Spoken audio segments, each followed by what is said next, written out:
Okay friends, just open your settings application from the menu or from home screen, then swipe up, then you can see option of display and brightness. Open that, then you can see option of liquid glass. Open that, then there is two options like clear and tinted. Currently it is tinted, select clear. That's it guys. Now you are free from the liquid glass effect, so it will be less consume your battery and you will get more battery.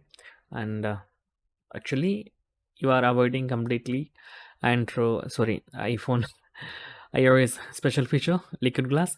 So that's guys, in this way you can simply deactivate the liquid glass effect from your phone. So that's guys, very simple tutorial. And if you need any kind of Android or iPhone tutorial, just comment below. I will post my replies as video so you can easily watch and understand it. And if you enjoy this video, please like, comment, share and subscribe our channel for getting more videos like this. Thank you so much for watching. Have a nice day. Bye bye.